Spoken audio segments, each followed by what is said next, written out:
ब्राह्मण लोग इस बात को स्वीकार करने के लिए तैयार ही नहीं है कि जो ब्राह्मण धर्म है, जिसका प्रचार ब्राह्मण लोग हिंदू धर्म के नाम पर कर रहे हैं, वो इंसानों को वर्ण व्यवस्था के नाम पर 4 वर्णों में बांटने वाला धर्म है। वो सारे इंसान बराबर है, नहीं मानते। दूसरा, उन्होंने 6247 जातियों को, SC ST OBC के लोगों को टुकड़ों में विभाजित किया। उनको उन्होंने इसके अलावा जाति के आधार के अलावा अस्पृश्यता के आधार पर भी विभाजित किया, जिनकी 1703 जातियां है, 801 आदिवासी है और 197 नॉमिडिक ट्राइब के लोग हैं। यानी ये सारा का सारा तो ब्राह्मण धर्म की वजह से है। मान लो हम ऐसा मार्केट में जब कोई चीज खरीदने के लिए जाते हैं तो कहते हैं, दुकानदार को कहते हैं, हाँ भाई एक नमक का पैकेट दो। तो वो बोलता है कौन सा? ये बोलता है टाटा वाला नमक दो भाई। तो वो ग्राहक जो है टाटा वाला नमक क्यों बोलता है?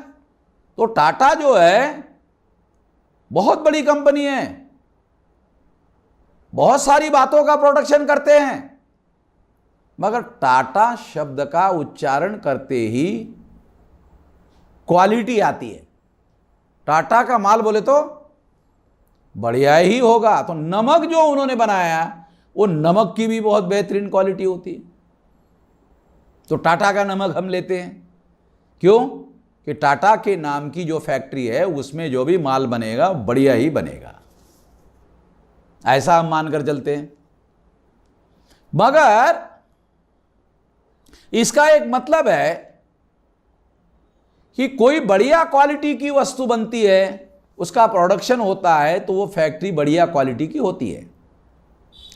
अब ब्राह्मण धर्म नाम की जो फैक्ट्री है उसने इंसानों को वर्ण व्यवस्था के 4 टुकड़ों में बांटा,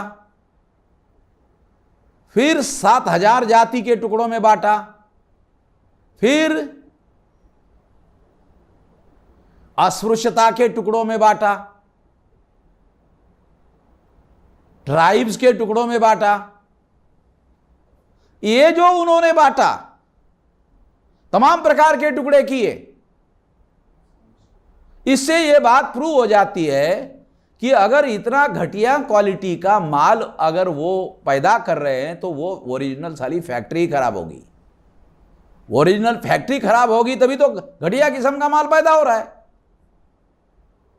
तो ब्राह्मण धर्म नाम की जो फैक्ट्री है,